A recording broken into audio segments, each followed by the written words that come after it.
L'ex-star des éléphants de Côte d'Ivoire vante les mérites de ce mondial qatari inhabituel. L'ex-milieu de terrain analyse les chances des pays africains. Entretien avec RFI, Yaya Touré, la Coupe du monde de football 2022 débute dans 5 mois au Qatar, 21 novembre-18 décembre. Vous attendez-vous à un mondial très ouvert, avec des surprises, ou plutôt un mondial, avec des grands favoris toujours présents? Ça va se jouer en novembre-décembre, ce qui est une première pour ce genre de compétition, qui se joue d'habitude en juin-juillet. Tous les joueurs seront en forme physiquement, c'est très important. Et aussi, la compétition se jouera pour la première fois dans un pays musulman, ce qui est historique. Un petit pays, comme le Qatar va accueillir moult pays, c'est incroyable. Quand je suis allé au Qatar, j'ai vu que les déplacements seront très courts, par rapport aux précédentes Coupes du Monde, au Brésil, en Afrique du Sud, en Russie, où l'on voyageait 2 ou 3 heures, parfois 4 heures. C'était un peu difficile physiquement, car on était en fin de saison. En juin, la meilleure équipe gagnera. Ce sera celle qui dominera tous ses adversaires. Là-bas, on aura une super température, qui sera contrôlée dans les stades. Il fera à peu près 24 degrés Celsius. Physiquement et mentalement, les joueurs seront au top, car ils viendront de finir leur pré-saison, n'auront qu'un ou 2 mois de championnat dans les jambes. Ils vont physiquement monter en force. Quelles sont les équipes favorites? On s'attend toujours à des équipes comme le Brésil, l'Argentine, la France ou l'Angleterre qui sortent d'un très bon tournoi, où ils ont terminé déçus enfin. Je crois qu'ils iront loin. N'oublions pas l'Allemagne, une équipe très sérieuse, et que l'on connaît bien, ils font toujours de très bonnes choses au mondial. L'Espagne aussi.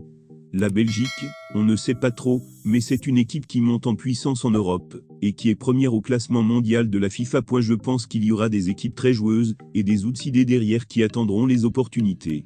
Dans toutes les compétitions, on a toujours une ou 2 équipes comme ça, qui effraient tout le monde. Cette Coupe du Monde sera spéciale. J'ai foi en l'organisation du Qatar. De ce que j'ai vu, les installations, la sécurité, l'accueil, ce sera exceptionnel. Oui. En ce moment, l'équipe nationale est très jeune. Pour dire vrai, on ne peut pas lui en demander beaucoup au niveau du mental et de la maturité. Cette équipe a besoin de stabilité. Un nouveau coach est arrivé, il n'y a pas longtemps. Barre verticale Jean-Louis Gasset en mai 2022, NDLR. Ça peut prendre du temps, mais je suis sûr qu'on va y arriver.